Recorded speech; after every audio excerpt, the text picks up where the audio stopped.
For as long as most of us can remember, the whole global financial system has pretty much run on one engine, and that's the US dollar. But what if? What if a second engine was being built right now in parallel?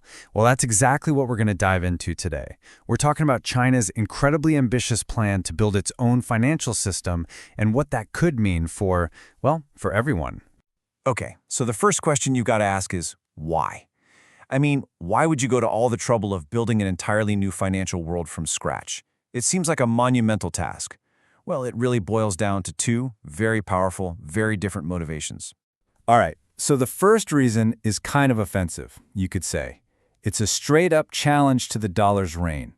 For China, every little bit they can chip away at the dollar's influence is a huge step toward flexing their own economic muscle on the world stage. It's about power. But then there's the second reason, and this one is all about defense. Think about it. The current system gives the U.S. an incredible amount of power, especially through things like financial sanctions. So by building its own infrastructure, China is basically creating a financial shield. It's a way to protect its economy from that outside pressure and, protect its own independence. And let's be clear, this isn't just a bunch of random projects. Nope, this is a highly coordinated blueprint.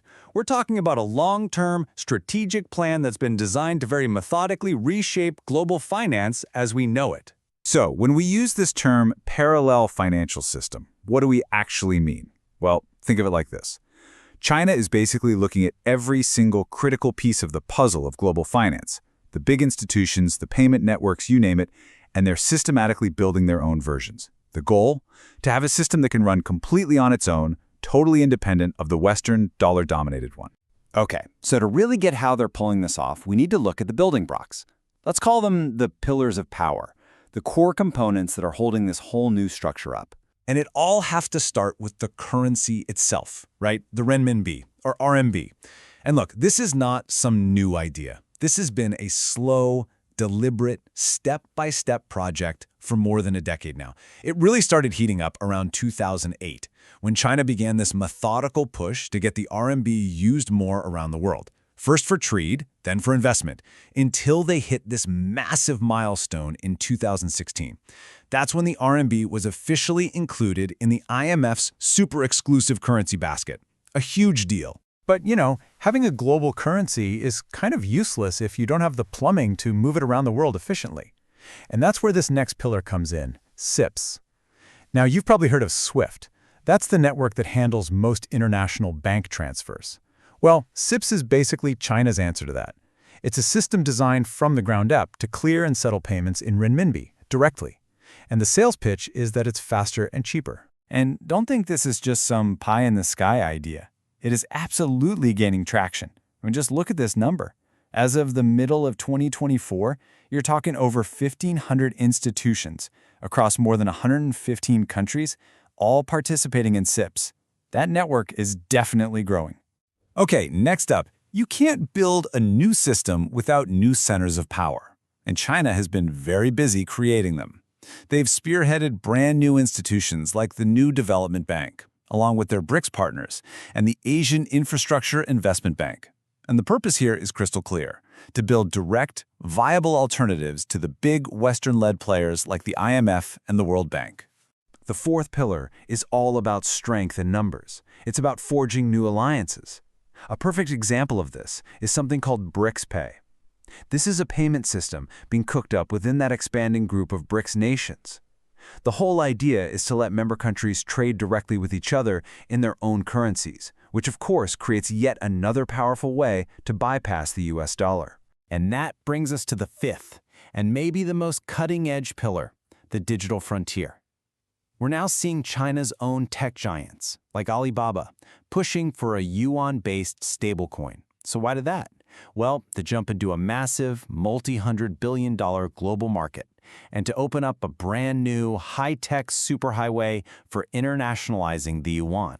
So, okay, the ambition here is absolutely massive, and the blueprint is clearly in motion.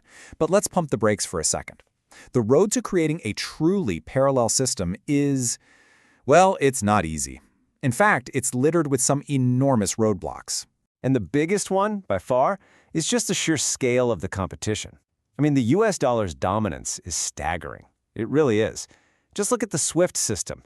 The dollar commands almost half of all global payments. And the yuan? It's still under 5%. That gap is just massive. It's a huge mountain to climb. And remember, it's not just about the currency. It's about the whole ecosystem of institutions.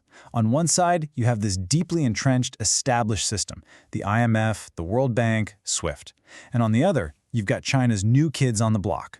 And for these new players, trying to build the kind of trust and global network to really truly compete, that is a monumental task. But the hurdles go way beyond just the dollar's head start. You've got geopolitics, for one. The US still holds veto power inside the IMF. You've got internal issues right inside China. The yuan isn't a fully flexible, free-floating currency yet, and their state-controlled banks, well, they just don't operate by the same international rules. And then there's the big one, trust. And that has taken a real hit because of a lack of transparency and some pretty serious accusations about its lending practices. And this transparency issue is absolutely crucial. A huge portion of China's overseas lending just isn't reported publicly. It often blurs the line between what's a government loan and what's private debt. For the rest of the world, that makes it incredibly difficult to figure out the real risk involved, and frankly, it's damaged China's reputation as a reliable global lender. So all of this brings us to the big question, right? Where is this all heading? We've got to weigh this incredibly clear and powerful ambition on one side against a very, very difficult reality on the other. So here's the bottom line. China's goal is undeniable, and they are, without a doubt, methodically building the pieces of a new system. But the dollar's dominance is what you'd call sticky. It's incredibly hard to displace. And China is up against some serious challenges, both at home and abroad, that make the path forward really complex and uncertain. Having said all that, it would be a huge mistake to just write this whole effort off. When China achieves major milestones, like getting the renminbi into that elite IMF currency basket back in 2016, those are undeniable wins. They're proof that China's financial clout is growing, and it is absolutely changing the global conversation, whether we like it or not. And that really leaves us with the final, massive question.